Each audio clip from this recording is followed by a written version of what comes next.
The number one question we get asked on a regular basis is, how can I get more life out of my coils? This video should show you how.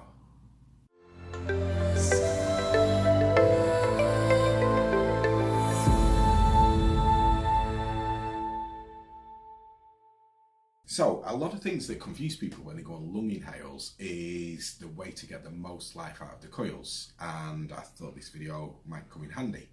There's loads of different methods of priming a coil, and working in a shop, we've seen them all. But the best thing that we find is there's no substitute for time.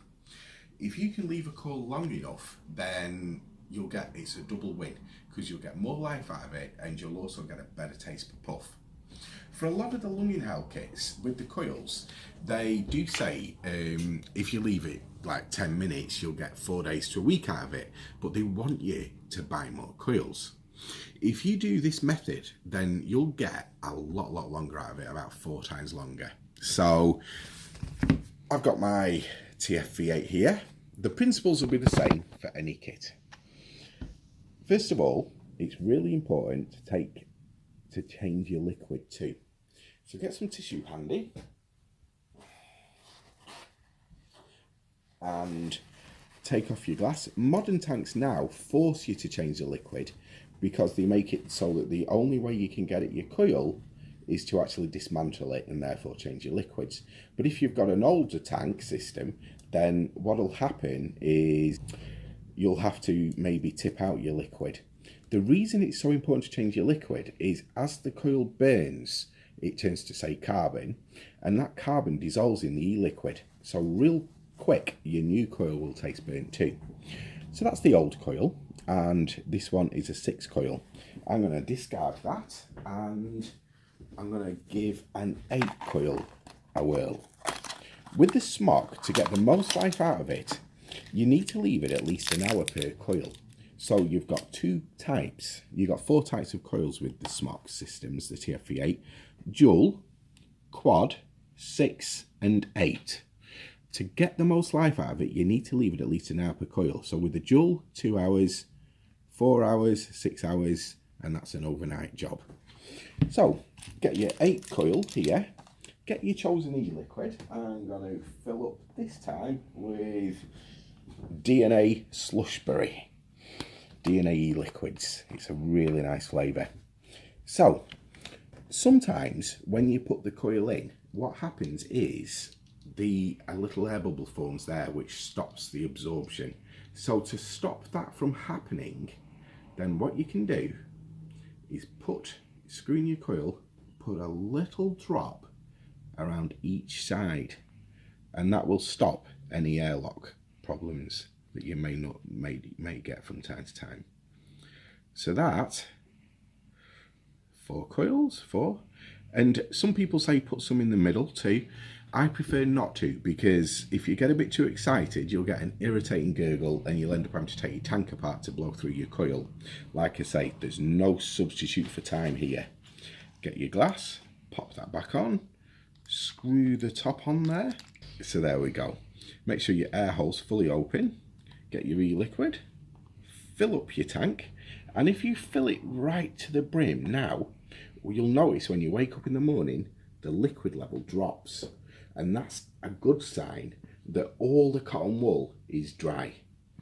If you don't leave it long enough, there's different ways a coil burns out. One way is naturally, and that is just over time, it's time to change. And what happens there is every puff straight away tastes burnt. The other way is not leaving it long enough to prime. And what happens there is the coating of the cotton gets a black coating on it, and that reduces the speed that the e-liquid can reabsorb. So your first drag will be all right, your second drag will be all right, your third drag will be terrible. It's called a dry hit. All that's happened is the e-liquid's evaporated and it's not had a chance to reabsorb. If that's what's happening to you, then you just simply need to leave your coil longer. So put that back on your battery and